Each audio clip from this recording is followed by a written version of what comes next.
పాడ్యమి పర్వదినాన్ని విశాఖ ప్రజలు భక్తి శ్రద్ధలతో ఆచరించారు. పోలీస్ వర్గానికి వెళ్లిన ఇతివృత్తాన్ని గుర్తు చేసుకుంటూ వేకువజామునే మహిళలు అరటి దొన్నల్లో దీపాలు వెలిగించి ప్రత్యేకంగా ఏర్పాటు చేసిన కొలంలో విడిచిపెట్టారు. కార్తీక బహుళ అమావాస్య మర్నాడు వచ్చే పాడ్యమి రోజు హైందవ మహిళలంతా పోలిని స్వర్గానికి పంపడాన్ని ఆచరిస్తారు. విశాఖ అక్కయ్యపాలెం శ్రీనివాస నగర్ లో తెలికిచెర్ల కృష్ణారావు నాగలక్ష్మి దంపతులు స్థానిక మహిళల చేత పోలి పాడ్యమి పూజా విధానాన్ని చేయించారు. దుల్లోకి వెళ్ళి ఈనాటి కార్యక్రమాన్ని ఈ పోలుపాడ్యమి ఈ రోజున చేయవలసిన కార్యక్రమాలన్నీ అవకాశం లేదు కనుక ఇక్కడ ఇటుకలో పెట్టి బ్యానర్ అది అడుగును పెట్టి కొంచెం కొలంలాగా తయారు చేసి ఇక్కడ అందరూ కూడా ఈ దీపారాధన చేశారనమాట. ఇది అందుకు ఇక్కడ ఇంత పెద్ద మొత్తంలో కుటుంబాలతో వచ్చి ఇక్కడ ఇది మన దీపాలు విడిచిపెట్టారన్నమాట.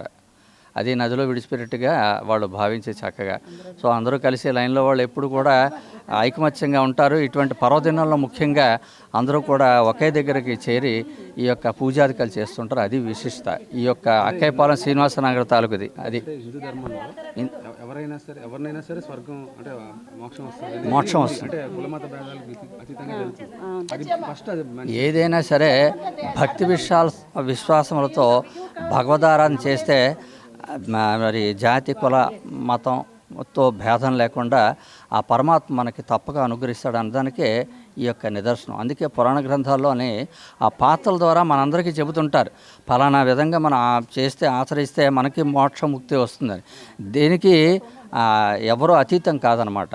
సో ప్రతి ఒక్కరూ కూడా భగవరాధన భగవద్చింతన అలవాటు చేసుకొని ఆ యొక్క పురాణ గ్రంథాల్లో చెప్పినట్లుగా మనం కూడా చేస్తే మనకి తప్పక మోక్షం సిద్ధిస్తుంది. అయితే ఏంటంటే ఇది కలియుగం కనుక మనకి డైరెక్ట్గా భగవంతుడు ప్రత్యక్షం కాకపోయినా దైవం మానుష రూపేణ అంటారు. అంటే మనకి ఎవరో ఒక వ్యక్తి రూపంలో మనం చేయవలసిన కార్యాన్ని సిద్ధింపజేసేటట్టు భగవంతుడు అనుగ్రహిస్తాడు. అది ప్రతి ఒక్కరూ తెలుసుకోవాలి తప్ప అయ్యో నీకు ఎన్ని పూజలు చేసినా ఏంది భగవంతుడు కనపడలేదే అని అంటాడు. ఇది కలికాలం అంత సులభం కాదు. అది అంచేత ప్రతి ఒక్కరూ దైవచింతనని అలవాటు చేసుకొని ఆ యొక్క మార్గాన్ని పెడితే ఎప్పటికప్పుడు మనకి భగవంతుడు అనుగ్రహించక తప్పడు. ఓం నమో వెంకటేశాయ. మేము ఇక్కడ ఇది మా శ్రీనివాస నగర్. ఇక్కడ మేము ఏంటంటే ఇంచుమించుగా 12-15 సంవత్సరాలు అయ్యింది. ఇక్కడ మేము ఇలాగ వీధిలో వాళ్ళందరం, ముందు వీధి వాళ్ళు వెనక వీధి వాళ్ళు అందరూ కూడా ఇక్కడ తులసి మొక్క, ఉసిరి మొక్క, జమ్మి మొక్క, రావి, మర్రి, కదంబం, బిలవదళం అన్ని మొక్కలు ఉన్నాయి ఇక్కడ, అన్ని చెట్లును. వచ్చి అందరూ కూడా ఇక్కడ దీపాలు పెట్టుకుంటారు. తెల్లవారుజాము 4 గంటల నుంచే మా ఇంటి ముందు హడావిడి మొదలైపోతుంది. 4 గంటల నుంచి దీపాలు పెట్టుకుంటారు. ప్రతిరోజు కూడా సాయంకాలం 6 గంటలకి దీపాలు పెట్టుకుంటారు. అందరూ వచ్చి ధూపదీప నైవేద్యాలు చేస్తారు. 2 సంధ్యల్లో పెట్టుకుంటారు. ఈరోజు పోలిపాడ్యమి రోజు ఇక్కడ కొలను ఒకటి ఏర్పాటు చేస్తాను నేను. ఇక్కడ వచ్చి అందరూ కూడా దీపాలు వదులుకుంటారు. అందరి చేత పూజ చేయిస్తాను.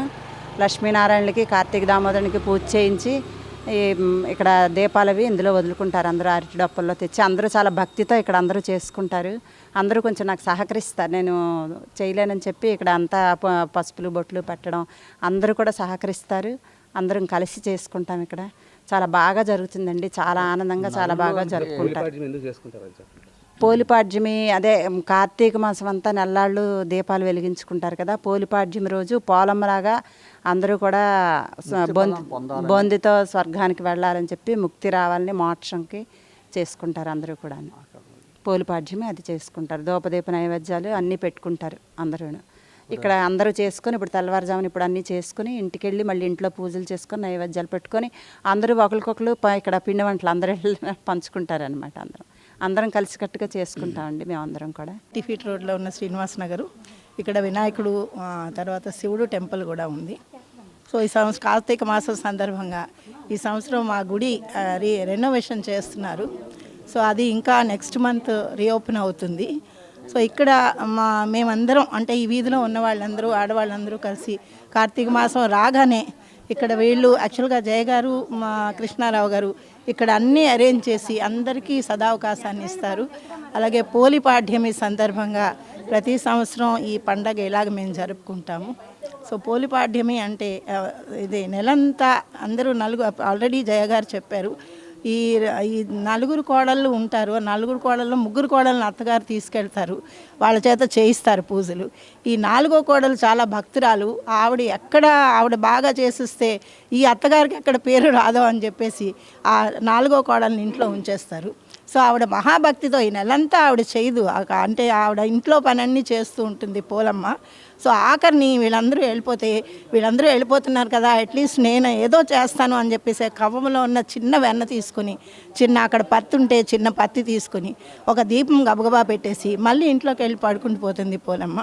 సో ఇది చూసి ఈవిడ భక్తిని చూసి భగవంతుడు చాలా ప్రసన్నుడై ఆవిడ గురించి పుష్పక విమానాన్ని పంపిస్తాడు. ఇంద్రుడికి చెప్తాడు, పుష్పక విమానం తీసుకెళ్ళు, ఆ పోలమ్మని తీసుకురా అని.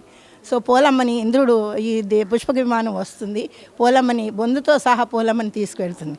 అప్పుడు వెళ్తూ అత్తగారు బావలు మామగారు వీళ్ళందరూ అక్కడ చేసుకుంటూ ఉంటారు.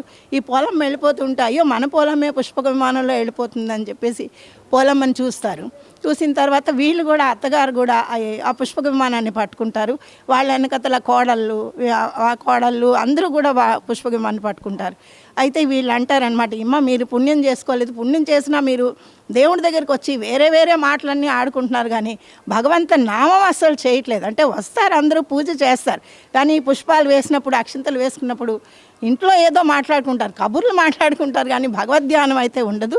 సో మీకు పనికిరాదమ్మా, మీరు బొందుతో రాలేరు వైకుంఠానికి అని చెప్తారనమాట. అప్పుడు వాళ్ళు ఆ అత్తగారు అడుగుతారు, చూడమ్మా మేము కూడా భక్తులమే కదా, ఎంతో కొంత మేము కూడా పూజ చేసాం కదా, అట్లీస్ట్ పోలమ్మ వాళ్ళకి చెప్పమ్మా మా గురించి అని చెప్తారు. అప్పుడు పోలమ్మ చెప్తుందనమాట, పోన్లండి వాళ్ళు కూడా చేశారు నాతో పాటు, పోనీ వాళ్ళని కూడా తీసుకురండి అని. అప్పుడు దేవదూతలు అంటారు, ఆవిడికి తీసుకురావడం అమ్మదమ్మా, ఒక పని చేయండి, మీకున్న ఏదైతే మీరు పుణ్యం చేసుకున్నారో ఆ పుణ్యాన్ని వాళ్ళకి దారపోయారు, అలా చేస్తే వాళ్ళని తీసుకెళ్తాం, కానీ మీరు స్వర్గానికి రావడం కుదరదు అని చెప్తుంది పోలమ్మ. అదే వాళ్ళు చెప్తారనమాట దేవదూతలు. చెప్తే సరే నాకేం పోయింది, మాకున్న కుటుంబం అంతా స్వర్గానికి వెళ్తున్నారు, నేను ఒక్కరితోనే ఇక్కడ ఉండిపోతాను అంటే నాకేం అభ్యంతరం లేదు, నా పుణ్యం వాళ్ళకి దారి పోషిస్తాను, వాళ్ళందరినీ స్వర్గానికి తీసుకెళ్ళిపోండి అని చెప్పేసి ఆ దేవదూతలకి పోలమ్మ చెప్తుంది. సో అలా చెప్పగానే అప్పుడు సరే అమ్మ రండి అని చెప్పేసి ఆవిడతో పాటు పోలమ్మను కూడా తీసుకెళ్తారు వాళ్ళు.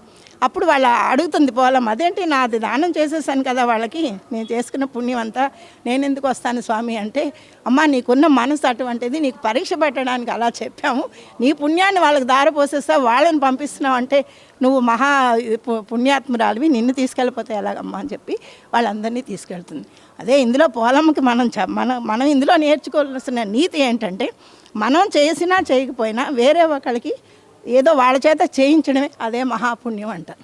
అదే మా జయగారు కృష్ణారావు గారు ఇక్కడ చేస్తున్నారు. వాళ్ళకి పాపం ఒంట్లో బాపైన జయగారికి ఇదంతా అరేంజ్ చేసి అందరి చేత చేయించి అవన్నీ చేస్తున్నారు. వాళ్ళకి ఆ భగవంతుడు సదా ఎల్లవేళలా ఇలాగే ఇంకా కార్యక్రమాలు చేస్తూ వాళ్ళ ఆయురారోగ్యాలు ఇవ్వాలని ఆ భగవంతుని కోరుకుంటాను. జై శ్రీరామ్.